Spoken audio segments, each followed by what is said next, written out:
Hey y'all, it's Sir Rad, and welcome back to episode 5 of The Life and Suffering of Sir Brante. A great day looms ahead. 100 years ago, Uther Tempest was anointed to rule the Empire, blessed by the twins himself. The Emperor's reign continues into its second century. Celebrations in honor of the Tempest dynasty are held throughout the city, and the school is closed for 2 weeks because of that. On one of these evenings, Father tells everyone that Grandfather is going to bring Stefan back home for the holiday. They say families should celebrate the day of anointment together. You could benefit from your elder brother's company. With this noble education, Stefan might be able to teach you how noblemen are supposed to act. Soon Stefan arrives. He now handles himself differently. When it comes to ordering servants around and ignoring Gloria, he's still Grandfather's double, but he's more grown up now and far less haughty to you. It is a dark winter evening. A damp, cold wind sweeps through the city from the barren lands of Magra. You and Stefan are sitting in the library. He's telling you all about Eterna, capital of the Empire. It is so wonderful. And the Imperial Palace, the enormous temple of the twins, the military academy, the Imperial College. You have read so much about these places, yet he has seen them firsthand. Nathan enters the library. He looks concerned. I can't find Gloria. I looked everywhere. She's not in the attic, not in the sitting room, not in the kitchen. I heard she wanted to sneak off in the ruins of Charmelandius' place. She could be lost in there. You and Stefan exchange looks. Charmelandius, the rebellious duke. The ruins of his palace are a dangerous place. Some children claim his tainted magic still lingers there, which means you absolutely have to make your way there and back again to prove you are not afraid of the long-dead witch. Your brother tells you to wait. He leaves and soon returns with his sword and its sheath. Get ready, Rad. We're going to rescue Gloria. She must have gone to the ruins in search of inspiration for another one of her little rhymes. The two of you instruct Nathan to tell your parents you've gone for a walk in the square. You and your elder brother head outside. You are confused by Stefan's actions. He refuses to treat Gloria like a human being, so why is he still determined to rescue her? Stefan notices your expression. Are you wondering why I care about Gloria all of a sudden? I can't act in any other way, can I? The law of honor compels me to protect my family. Gloria will never be a Brante, but father still took her into our house. I must respect his seniority and defend Gloria like she's one of our own.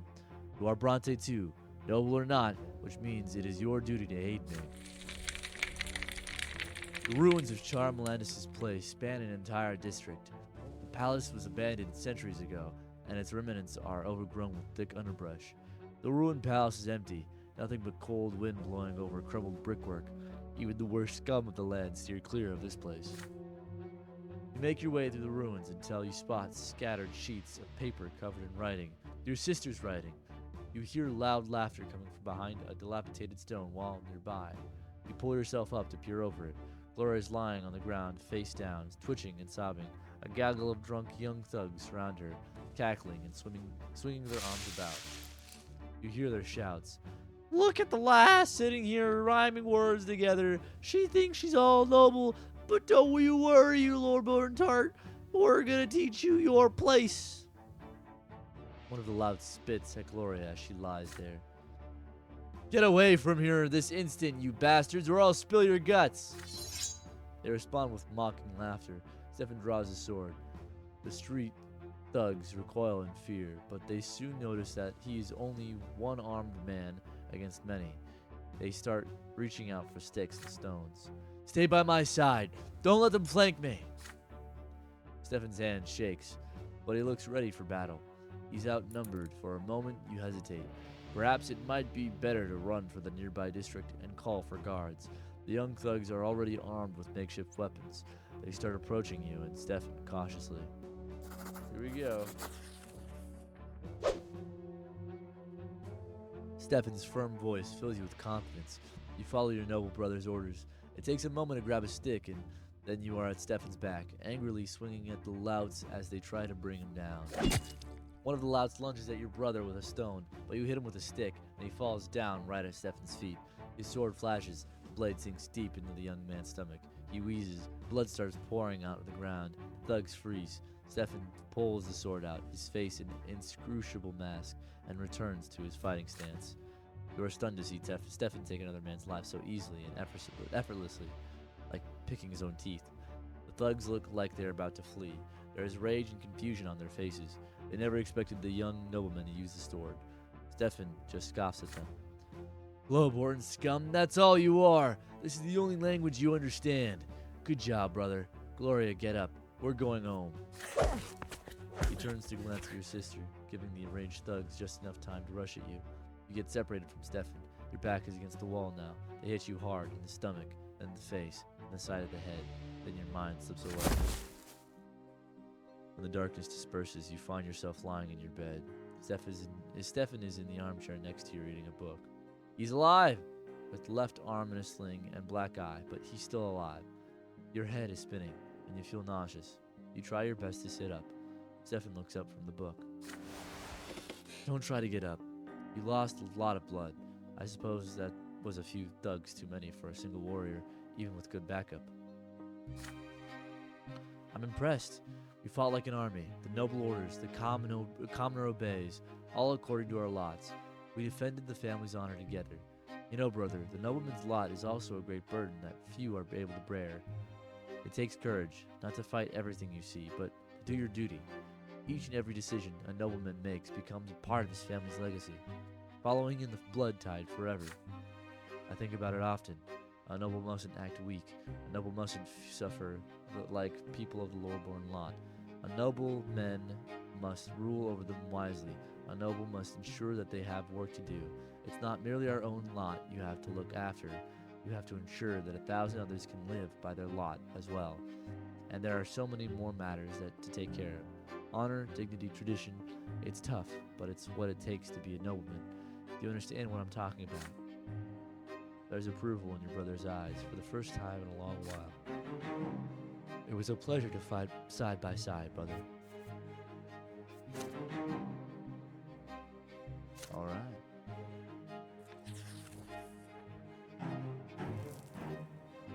Forbidden. This event is a consequence of your previous actions. I wanted this to happen. That was a horrible act. Another day of school is behind you. You are now wandering your district, taking your time before going home. It is getting dark. Soon you are walking past the splendid mansion of Count El Velasco, one of Megra's richest landlords. You hear a familiar voice from the other side of the iron fence. It is Stefan's voice. It is followed by the sound of a young lady laughing. Also, I want to note real quick, I don't think I've ever heard this, theme playing in the background in this game. So, this is new territory for me. You peek through the fence and into the mansion's garden, and indeed, there you see your older brother, dressed like he's going to meet the Emperor himself. He's currently busy helping a pretty young lady out of the window. She locks him in an emotional embrace. You recognize her. Maria El Velasco, Count El Velasco's daughter.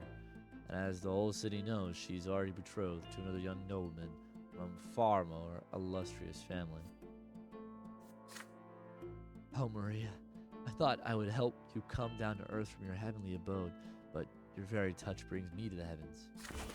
He picks the Count's daughter up and holds her in the air. She laughs, almost imperceptibly, and kisses him on the cheek.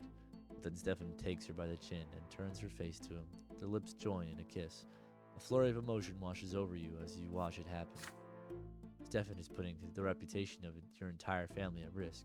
Acting so frivolously with the Count's daughter may turn the Count's influence against all the Brantes, and yet Stefan always speaks so highly of noble bearing and composure and family honor. Stefan's face is glowing with joy. Your older brother, he's happy, truly happy. You've never seen Stefan like this, as his arms hold the Count's daughter in a tender embrace, so gently as though he fears to hurt her. And Maria reciprocates his feelings. Must you really rob them of their secret joy? If you ever speak to him about this, no one else must hear it. You wait by the gate patiently until Stefan decides to return from his escapades. He's startled when he finally notices you standing by the gate. You You fold your arms as you face your elder brother. He's confused to see you here. You speak to him openly. You know of his affair with Maria of Velasco, and Stefan should forget that young lady as soon as humanly possible. He freezes at these words. You keep talking. A noble cannot behave like this. Stefan is risking bringing shame on all the Brantes, and worse yet, he's defying his own lot and his own words. His honor, Maria's honor, his family's honor, it will all be harmed by his recklessness. How could Stefan have forgotten about this? How could he have let his emotions rule him? Why should you have to be there to remind a born noble about this? You, who were a born commoner. Stefan frowns, but lets you keep talking. You wait for his anger, but there is none. When you are finally done speaking, your brother stays quiet for a long moment, then sighs heavily. Yes, indeed, you're right. I lost control of myself. Maria, I am a madman in her presence. I forget the world when I'm with her, and I forgot my duty to my lot and my family. I will part ways with Lady El Velasco and offer my apologies to her, father, my brother. Thank you. You've reminded me of who I am.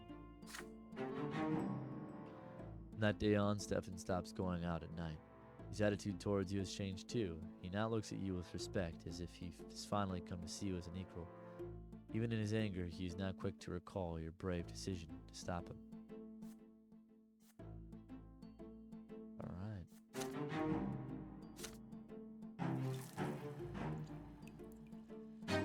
Event has happened.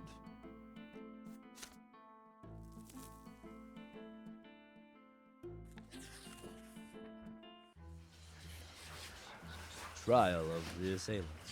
Before long, the entire city hears how a gang of low-born thugs assaulted Stefan Brante. Grandfather ensures that the brash young men are found. Some of them are taken into custody as soon as lesser death releases them. Grandfather seeks vengeance on those who hurt his favorite grandson. Prefect Delbord, a friend of your family, promises to personally oversee the trial and ensure that justice is served. Stefan and Grandfather decide to stay in Anazote until the trial ends. Grandfather demands true death for every single assailant. You ask Father to explain something. How can a legal court sentence criminals to true death? How can worldly judgment overrule the twins' law? Your words are true, my son. Their law is second to none. That the twin gods also made the empire in all its ways. The court of law exists to execute the law of heaven here in the world. Should the court of law sentence a person to death, the law high above will always enforce it, and so every execution brings true death. The commoners who assaulted Stefan, a born nobleman, have committed a grave offense. There is no doubt about that. And yet, according to the Emperor's decree, even commoners have the right to defend themselves when they are about to face true death. This means that all of us will have to appear at the trial and testify before the court. Evening comes. Gloria visits your room. She looks crestfallen, and her fingers keep reaching for her long hair. You put away her school books and ask what is bothering her. Trial is tomorrow. I thought I was going to appear there too, as an eyewitness. After all, this whole mess started because of me. But Sir Robert isn't even going to mention that I was there. Can you imagine? He says it would ruin the case. Why am I always in the way? Nobody ever mentions me. Nobody ever listens to me. It's like I don't even exist. And I thought Stefan standing up for me finally meant something. Maybe I'll become a part of the family, but no, everything is back to usual now. Gloria tries her best to hold back tears. You do your best to comfort her. Father just needs to keep the family out of trouble. If Sir Robert believes that I am only bring trouble, why did he take me into the house at all? Gloria runs away. You return to your books, but you can't help but get lost in thought. What if they told the court you weren't there either? How would you feel then? There's a knock at the door. It is Father. He closes the door behind him and sits next to you. There is an exhausted look about him. Son, you will be testifying before the court tomorrow. Please remember what I am about to tell you. Gloria wasn't at the ruins at all. You went there with your brother to inspect this historic site. The low-born men insulted Stefan first and then attacked him. Stefan had managed to deal with the assailants on his own by the time the guards intervened. Gloria will cast suspicion on the case. If we mention her very existence at the court, the reputation of the family will suffer. Your grandfather will never forgive me if that happens. Do not let me down. We are all counting on you. You recall the night of the fight like it was a moment ago. Gloria sprawled under the feet of those crackling thugs. Her poetry, her greatest treasure, scattered on the ground. She thinks she's all noble. Those were the words they spat down at her. But doesn't grandfather mean the same thing when he denies that she's part of the family? But if you do what father tells you, the trial will end quickly. Those commoners will face true death for assaulting a noble. If you mention Gloria, things will get complicated. You cannot predict how the trial will end. Which is more important to you? What is right? What is just?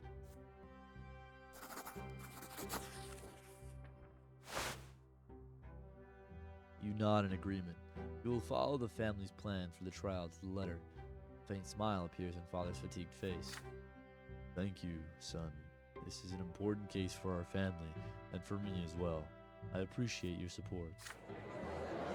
Day comes. The trial takes place in the lesser hall of the city prefecture. Sir Rad himself presides as the judge. You are seated next to your father and Stefan. You testify to the court one after another. You echo your brother's testimony to the letter. The young commoners insulted you as you were both walking by the ruins. Then they assaulted you. Stefan defended you. The lives of the 4 thugs are forfeit. Is that me or is that my father? I think this is me, or supposed to be me. Sir Rad rises to deliver the sentence, but I think I'm a little young here. Here, let me see. I don't know.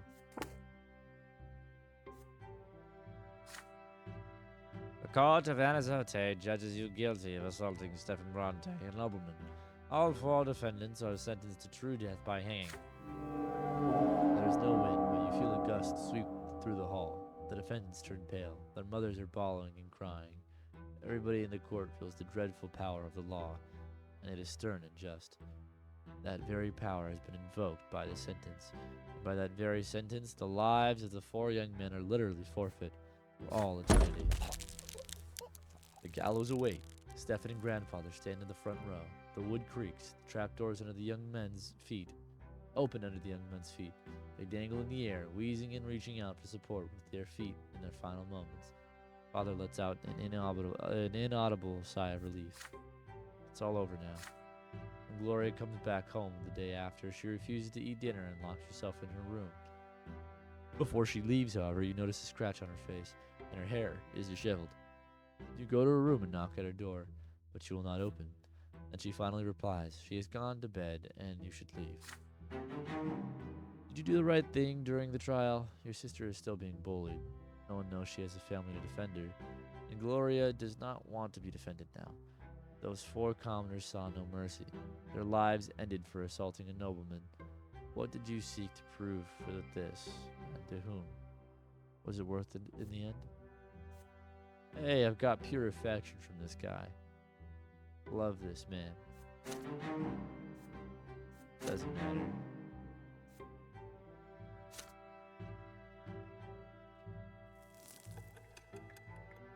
Year 1132. Stefan leaves soon after the trial, alone. Grandfather does not go with him. For the first time in a long while, he lingers in the house for more than a fortnight. Father says Sir Gregor is ill and needs to rest. Several months go by, and it becomes clear that grandfather will not recover. The eldest Brante is mostly bedridden now. On some days, he has trouble recognizing people. When he means to address you, or Nathan, he calls you Robert, your father's name. But when he does get out of bed, the house grows empty. The servants hide. Mother locks herself in her chambers. You, Nathan, run outside or hide quietly in your rooms. If grandfather sees anybody in the hallway, he begins lamenting. Oh, nobody needs the lots any longer. Any harlot with a child can marry a nobleman these days. Children have no respect. His son betrayed him and let him down. And oh, how the Brante family has lost its honor. Again and again you hear grandfather knocking at mother's door, screaming that it's all her fault. He blames her for ruining his chances to find bliss in the hereafter. He blames her for dooming him to suffer at the foot of the pillar. You overhear your parents talking one night. Mother begs father to move Sir Gregor to his old home and spare the children his decline. Father refuses her outright. It is late at night.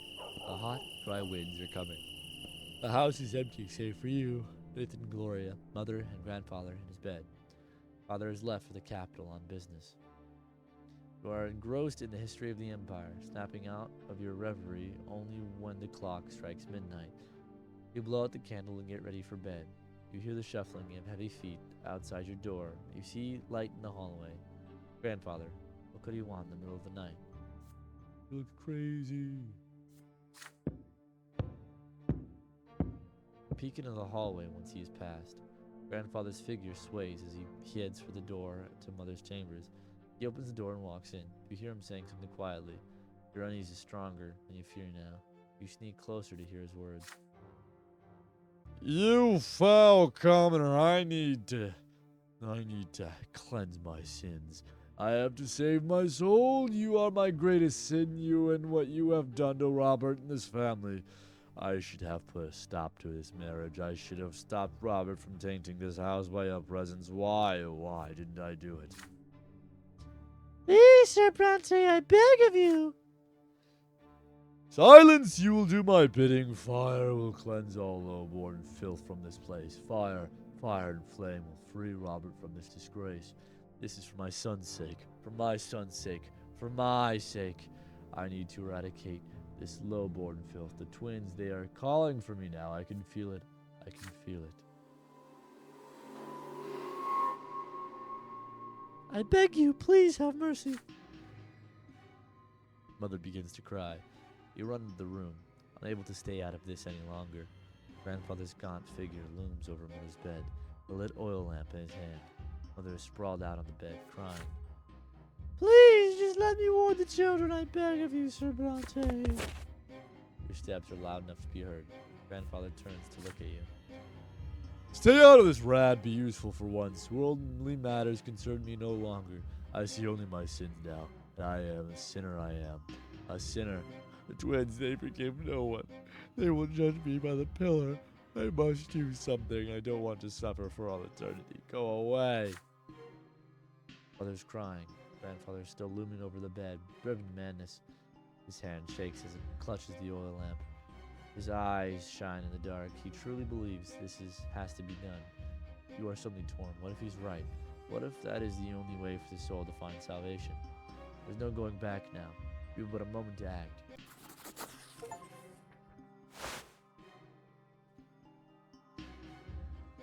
You drop your hands as the grief in grandfather's eyes pierces your heart. He is staring true death in the face. Those who grow old do not return from the hereafter. What fate awaits him there? A nobleman's lot is to rule, but his helpless inability to fulfill his lot within his own family, no less, is causing him so much suffering. You look at grandfather's face, lit by the lamp, distorted by unyielding wrath. His force of will astounds you, even if he is using this will to choose his own demise. Submit to this will as your duty. It is the duty of every single person in this house. You cannot deny it. The lamp smashes against the floor, the carpets, the curtains, the walls. It takes a moment for the flames to engulf the entire room. Grandfather's hands go up as he intones a loud prayer to the twins. You have known these words all your life, but never have they sounded so solemn. His eyes look away, high above. His face is still a mask reflected in the flickering flames. He smiles. Take Mother's hand, crying and shaking violently. She will not run. She knows it too. It is her duty to stay here. There is only one thing you can do for her. So you recite a prayer to her, as loud as you can, again and again and again, until the acrid smoke finally fills your lungs and takes your breath away. Gloria and Nathan are fast asleep, so they will perish before the fire seizes them. This is your final thought before a lesser death claims you. Oh yikes, I forgot about this. You fall into a pain that embraces you like a soft featherbed. You feel light, free. There are no restraints. Just a warm glow that envelops you, and it sees a secure embrace. The waves carry you. Their touch is soft. They delicately enshroud what was once your body. It is feeling unlike anything you've ever experienced before. Something absolute, complete. You touch something greater. The reason behind everything, the reason for your very existence. You were sculpted from this light. It was the first thing you ever felt, a boundless and sincere unity of the universe, of the diverse. Your beginning was a spark that cast this light in all directions, and now you are here again, one with the beginning of everything. The light gleaming from you resembles the light of the shining pillar. You still see it in the north, always. The waves of light carry you to two figures. The elder is nearest. He is ready to accept you. He is quiet, wise, kind, and pure. The younger waits further back. You do not know what he is yet. The waves pause at the elder's feet. He leans over you and plants a feather-like kiss on your forehead.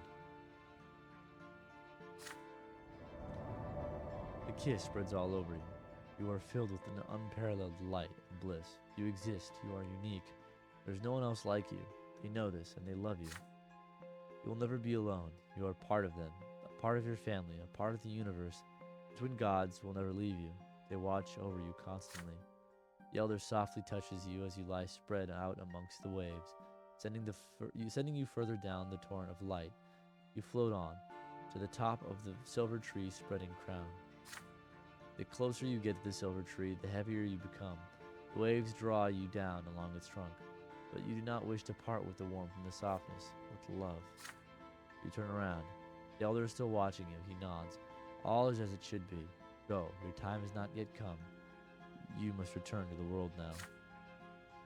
As you tumble down towards your body, you comprehend the true meaning of your lesser death and the divine love that has been revealed to you. Love exists not only in the hereafter, it is present in the entire design of the twins, that it is the origin of all life in this world.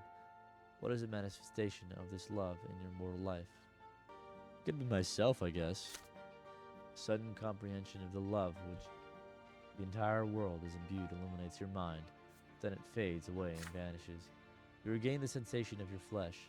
It is heavy and unwieldy. It lacks that lightness. That light is a burden that is smothering you. You gasp for air. Your chest expands painfully. You feel as though your lungs are about to burst. The stagnant odor of the crypt fills them. Revolting, but so real. You are back.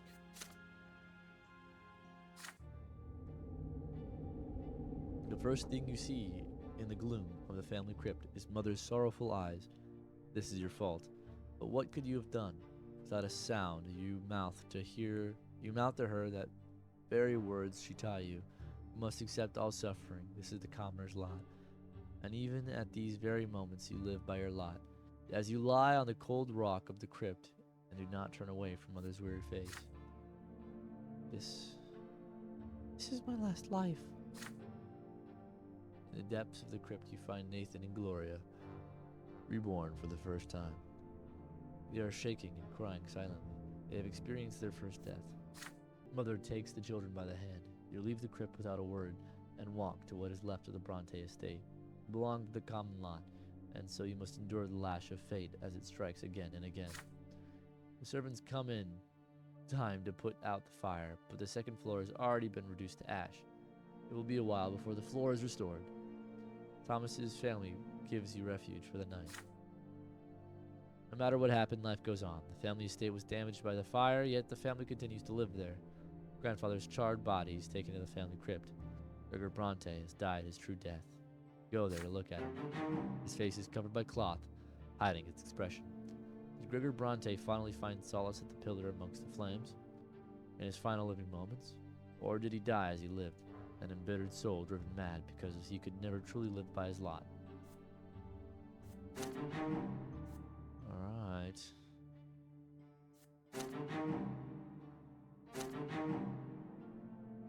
Alright.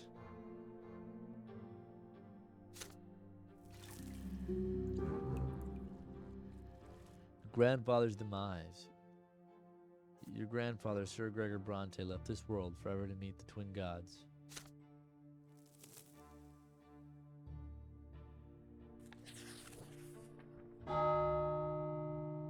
Last respects. The night of grandfather's death shook your family to the core.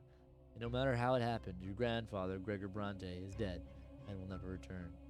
He was a fearful shadow looming over the rest of the family.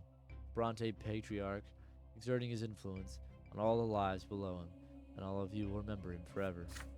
Father is the new patriarch of the family now, yet he still cannot bring himself to sit at the head of the table where Sir Gregor used to preside. Stefan locks himself away in grandfather's bedroom every day. He will not talk to anyone. Gloria and Nathan still jump at every sound that so much as resembles the knocking of his walking stick. Mother spends all day in prayer at the temple. And yet the house has become calm and quiet with his passing. But there is one more thing that must be done, the final farewell. It weighs heavily upon your soul. The day comes to pay your final respects. Father goes to the tomb alone save for Nathan, Stefan, and you. Mother and Gloria stay at home. Only nobles or those who may become nobles may join this ritual. There is a solemn silence as you walk to the crypt. Father is the one who breaks his silence when you finally reach the door of the family crypt. Your grandfather built this crypt, and now he will be the first Brante to remain here in body forever, the first ever noble in our family. It is now our duty to hold the sacrament of the flowing blood for Sir Gregor. We will honor his legacy and join him as the founder of the noble Brante dynasty. Stefan perks up at Father's words. His hands still clutch grandfather's sword. Tradition decrees that it must remain in the niche above the owner's sarcophagus. Nathan, on the other hand, looks even more frightened now. Stairs carved out of white stone lead you downward. Deep in the gloom of the crypt, atop a pedestal, you see the sarcophagus that holds grandfather's body. Father takes a moment to compose himself before paying his final respects. Sir Gregor Brante, my father, brought our family into nobility through his unshakable will. He was a judge and a loyal servant to the empire. He lived his life as if he had been born a noble, and he never stayed from the path he had chosen. He sought to make the Brante family ennobled by the sword so that our children's children might be of noble birth. The twins know I abide by my father's words all my life, even if I could not obey him every single time. Father lets a bitter chuckle as he says this. Stefan glares at Father, then turns to glare at Nathan and you. After all, the two of you were born of Father's shameful decision to marry a commoner. All of you remember his disastrous passing. He did not die the true death he deserved. Yet we all must know that he fought for the future he believed in to the very end, and he would be proud to see his family bid him farewell with the sacrament of his nobility. Stefan still glares at Father sullenly. His fingers remain clutched around grandfather's sword. Nathan barely pays attention to the words. He looks around with unease, his arms folded across his chest. Father reaches into his jacket and pulls out a slender dagger, thin and sharp. He takes off his gloves. Watch me carefully, my sons. Make a small cut on the palm of your hand and let your blood flow into this duct in the wall of the crypt. It will join your grandfather's blood here and flow forever. Then ancestor and progeny will become as one. We shall enter our family's blood tide and receive grandfather's final blessing, for this blood flows first in our blood tide. He will respond to you. You are a part of him, and he is a part of you. With a quick motion, Father slices his hand and holds the bleeding cut above a small opening in the wall. Then he hands the dagger to Stefan. Stefan cuts his hand without hesitation, and does as Father did. You receive the dagger next. The dagger's handle feels warm. You hesitate for a moment as you look at the palm of your hand. If you participate in this ritual, you will enter the Brante blood tide. You, a low-born child, a child who is still a commoner. Are you ready to claim your legacy as a descendant of the nobleman Gregor Brante? The eyes of your father and brothers are upon you. Nathan, the youngest brother, will follow your example. You can be certain of this.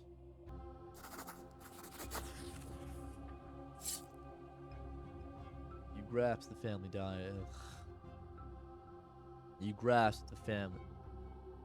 You grasp the dagger firmly and quickly drag the blade across your palm. The fresh wound burns on your head. Yet before you allow your blood to join the blood of your father and elder brother, you ask your late grandfather aloud, will he give you his blessing to become the part of him? Will he allow you to join the Brante blood tide? You hear Stefan's indignant sigh. He does not say a word, however. Your words are a token of respect for grandfather and his will. Should you obtain his blessing, Stefan will not defy the late Brante patriarch. Then suddenly you all freeze. Each of you hears your late grandfather speak to you. His voice is loud as it rings in the depth of the crypt, and yet he speaks to each of you separately. Ask me for my blessing. Well, so be it. You deserve an answer. To me, you are not incorrigible. You are half lowborn, yet you may make a worthy nobleman one day. I shall allow you to join my blood tide, but know this, I will be watching you always, and my shadow will follow you forever. Do not let me down, boy.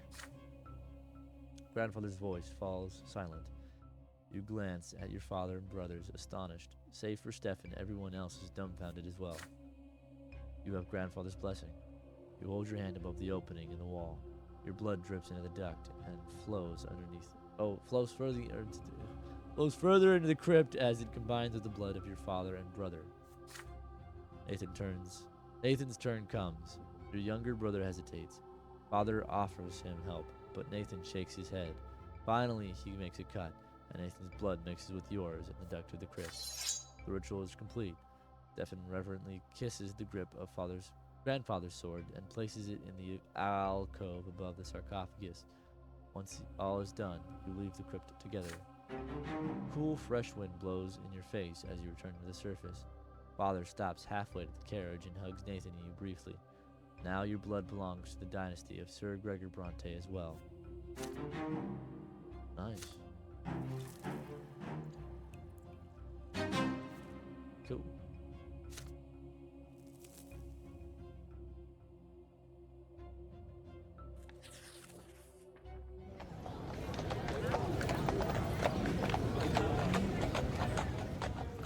Grandfather's passing and last respects have left a mark on the entire family. His words relayed from the hereafter kept echoing in your mind. You still do your best to avoid the memory of grandfather's last night and spend more time on the city streets with Thomas and your other classmates. The road by the house reminds you of another clash with death.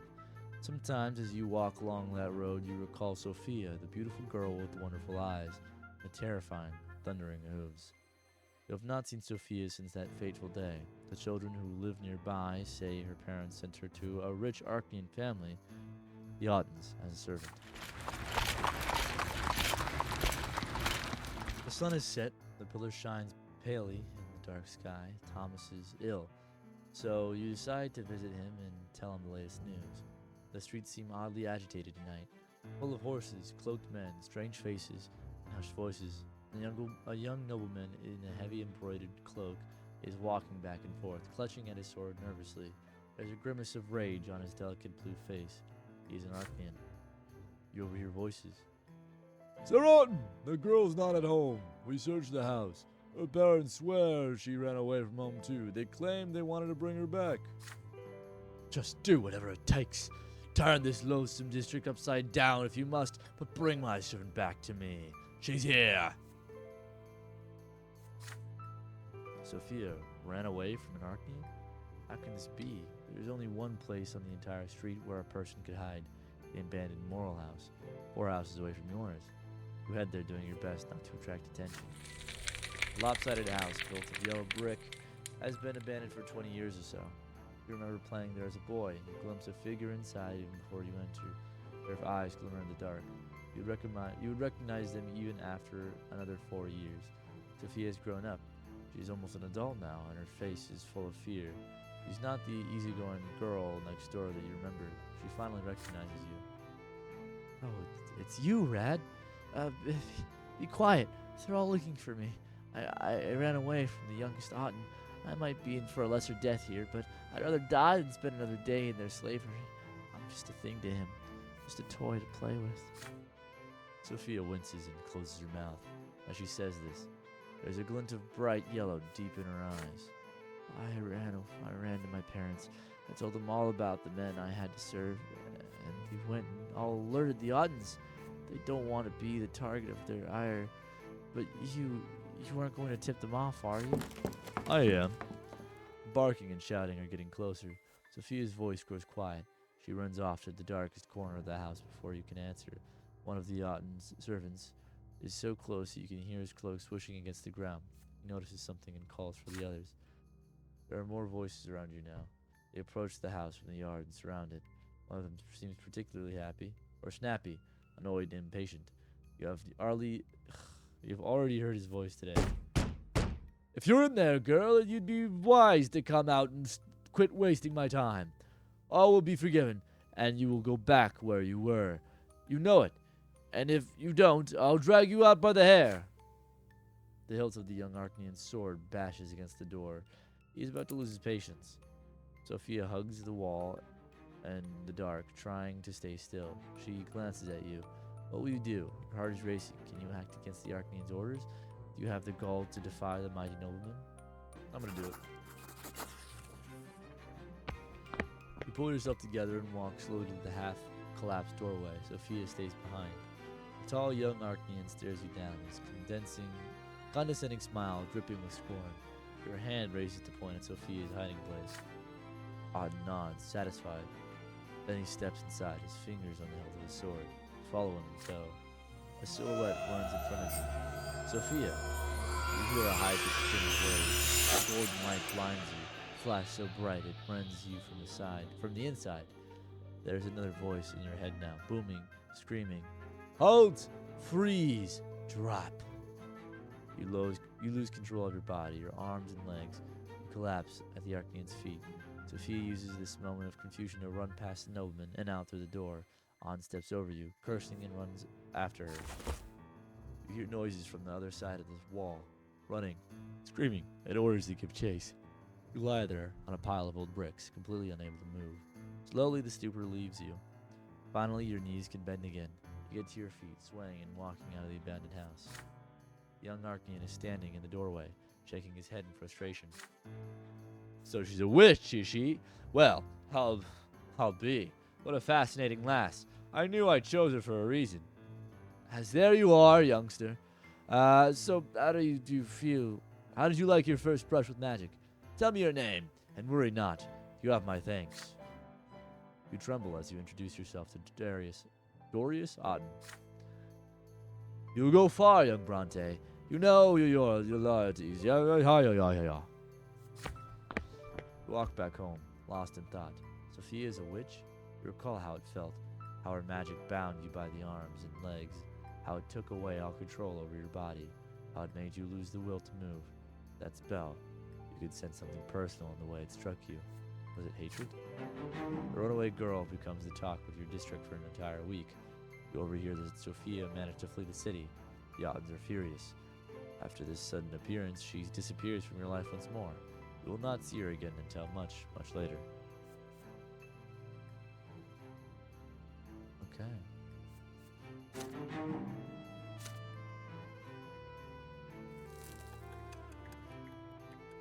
Year 1133. I think this is the last year. You are about to turn 15, just one step away from adulthood. Mother is acting anxious at dinner today, barely touching her food. You exchange glances with Gloria. She carefully tells you that she wants to go to the tailor. Mother shudders and her hands clench into fists. No, don't you dare leave home today. I forbid it. That dirty heretic Faudus is preaching his lies under the silver tree today. Twins, willing, I don't want you to hear any of that. You and Gloria glance at each other again. Faudus is a patriarch, the head of the clergy throughout the entire province. That is the first time you've heard Mother speak like this about a priest, especially such a high-ranking one. Why don't you leave the dinner table? Gloria comes to your room with a cunning expression on her face, like she's about to play a trick on someone. She has a plan. The two of you should sneak out of the house and go to the silver tree. You simply must hear the sermon for yourself. What's so bad about Patriarch Faudus? Why does Mother hate him so much? You two are grown-ups now.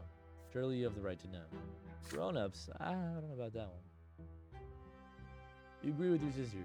Together you sneak out from under your mother's watchful eye and hurry to the silver tree. I don't know why I did this. The temple block is full of people from all ranks and estate. There is barely enough room for you to squeeze through the crowd. The crowd has gathered around the very roots of the tree. Gloria suggests that you climb up to the roof of a nearby building so you can hear and see everything better. Not a moment too soon. On the roof, you see a tall, silver-haired priest stepping on the platform by the tree, dressed in the common black robe that looks far beneath his rank. Yet he stands like a noble before the crowd.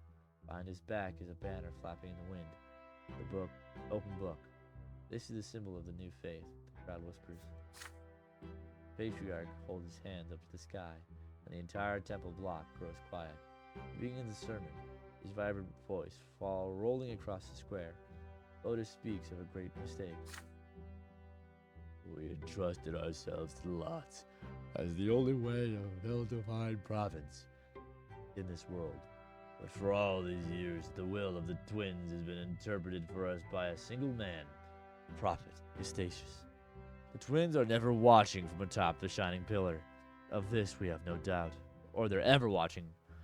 But how can we so blindly believe that we follow their will by following the lots? Have we not seen the 3 lots of Eustachius fail again and again to answer the question of how we ought to live our lives? Have we not seen people change their lot in life again and again without being smitten by divine wrath? Every person born, whether human or Archean, low-born or noble, must find their lot and their way to the gods on their own. From now on, we will seek with the gods in the accounts of their own lives, in their own acts in this world, and in their own words as the echo within us. And as we heed the voice of the twins within, we will each find their path for us on our own. The crowd at the silver tree listens to the patriarch's speech in stunned silence. You glance at your sister. Her eyes glisten with tears as she hears Faustus's words. Then suddenly a hoarse cry rises from the crowd. If there are no lots, does that mean that the nobles are going to tilt the fields and the commoners are going to bear arms? The crowd begins to murmur. The patriarch raises an arm and inhales, ready to answer. An odd figure leaps from the crowd onto the platform. A dirty beggar dressed in rags. A knife flashes in his hands. The blade slices. Blood starts burning from Faustus's throat. He slumps over and collapses. A dark brown puddle spreads across the platform where he had stood. Gloria clutches her mouth to suppress a shriek. A few moments of stunned silence, and then the screams begin. People are frantic. Temple guards try to restore order in the crowd, but to no avail. An old woman dressed in an inquisitor's cassock tries in vain to apply pressure to Patriarch's wound. The nobles draw their swords. Dogs are barking. The crowd is pushing and shoving. Children are crying. The entire square by the tree is in chaos. From the roof, you see the moment when people start trampling each other, howling, praying, shouting. Gloria tugs on your sleeve. Time to go.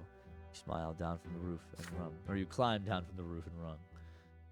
You return home without exchanging a word. Mother has been in her room all the while, so no one noticed your absence. Gloria locks herself in her room. You do not discuss the things you have seen. They are too frightening. But your parents discuss every little detail of the blood-stained sermon over dinner. This is unbelievable. A patriarch murdered in plain sight. A gendarmes. The gendarmes and the Archduke's guards have searched every corner of the slums. And the murderous beggar has disappeared without a trace. I can't even imagine a more gruesome crime. Fotis has died a true death, never to return from the hereafter. But how? Why can't the patriarch be reborn? He's so close to the twins. Such is the way of the world, my children. Once you are granted great power by the twins' will, there is no hope for you to come back, not even after the first of your deaths. Emperors, their powerful vassals, heads of great Archean dynasties, patriarchs of the church, none of them are destined to be reborn. Fotis has gone forever. I feel her his soul. Fotis is gone forever. I fear for his soul. It was lost in doubt. Will the twins accept him upon the peak of the pillar?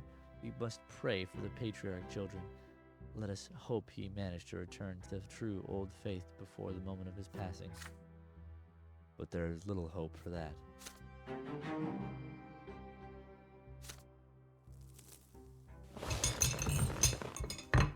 Tomorrow you turn 16.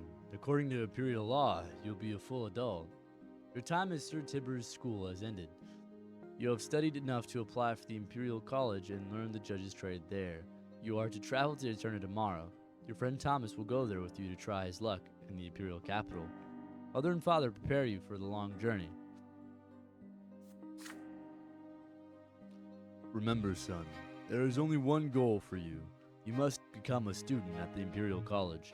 Your teachers dragged you through all those books for a reason.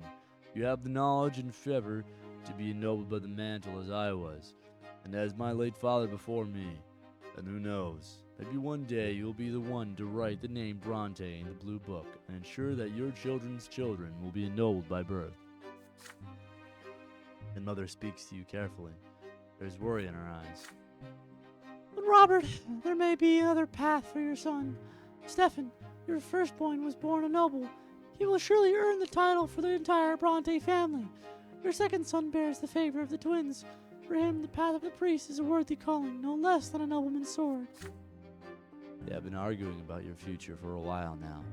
Still, she would never defy the will of a nobleman and her husband. You smile at both of them, trying to placate them. Gloria laughs quietly behind their backs. Just don't become a snoot like Stefan, and you'll do just fine. Mother chides Gloria for that. You wink at your sister. Nathan has been downcast all evening. Barely touched his dinner. When everyone gets up from the table, he suddenly rushes over to embrace you. Please don't go, Rad. Can't you say, I don't know what I'm gonna do without you? Like, man. You tussle his hair in response. There is no way you can stay now, you say. But when you come home, and you will come home, you tell him all your stories and bring him a special present from Eterna. This is it.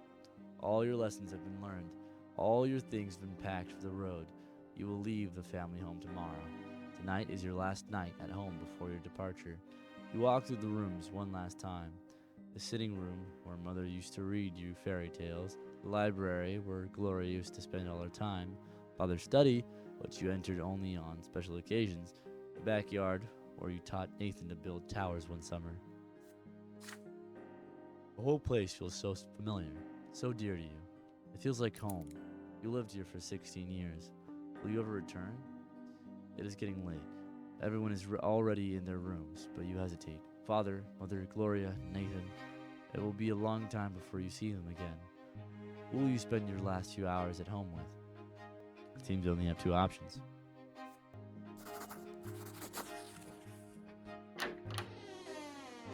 You find Father in his study, reading a book. He's been like this for as long as you can remember. Always at his massive desk, surrounded by books and papers and letters, reading or writing. You enter your study. Father looks up from his book and gives you an inquisitive glance. You want to spend the night with him before you leave. Maybe he can tell you some stories about Eterna and his own studies, or give you some fatherly advice. Father smirks at that, as though he is plotting something. Have a seat, son. He reaches into a drawer and produces a decanter filled with rich golden liquid. Barley whiskey, a nobleman's drink. I think it would be good for you to try. Father pulls out 2 glasses and pours a little of the liquid into each of them. You take your glass and bring it to your mouth. The whiskey stings your lips and palate. Father clearly savors the drink. This is a very dad thing to do. This is a very rite of passage thing. Father tells you a long story about his studies at the Imperial College. He had to study among the sons of the richest nobles from all corners of the land. He was but a commoner back then, and he had his fair share of hardships. When you ask him about living in the capital, he says it was difficult, dangerous, and full of temptation. You will have your share of time in high society as well. I hope the company of nobles won't lead you astray, son. Didn't go to a boarding school like your elder brother, but I believe a good education and a good family still stand for something. Now, what else can I tell you before you leave? Father recalls the balls held in the capital when he was a youth. He even stands up from the desk and shows you a couple of moves. Their dancing was incredibly modest. All bows and sidesteps, no touching between the dance partners. But then again, he chuckles, those were the days when a fair lady could steal your heart with a single glance. You nod. If anything, you know that feeling by now. After he mentions dancing, He starts speaking of something he has never mentioned to you before. Stefan's late mother and his first wife, Amelia Bourne. You listen to his every word, surprised by this show of trust. Oh, Amelia Bourne was the noble bird of prey, Anizote, and the ballrooms were her hunting ground. Everyone thought they could tame her. Your grandfather saw her just once, and then he was off to Baron Elborn to negotiate the marriage. I was impressed by her, and I was so proud of myself. And yet, I expected Amelia to be reborn after childbirth, but it did not happen. And when I recall it now after so many years, I see the gods arranged it this way. Otherwise, I would have never started a family with your mother. Oh, how much I had to suffer for marrying Lydia. But she alone is the true heart of our family. The sun is about to rise. You should rest before the long trip. Before he leaves for his bedroom, Father embraces you tightly. I am so proud you are an adult now, son. You are capable of achieving so much. Always remember that. You get into bed, your head spinning slightly. This midnight talk with Father, was it about your future or his past? Regardless, it will remain in your memory for years to come. I am dignified. Departure from home, year 1133. You leave your family home for a long time. Your future awaits you in Eterna, the capital of the Empire.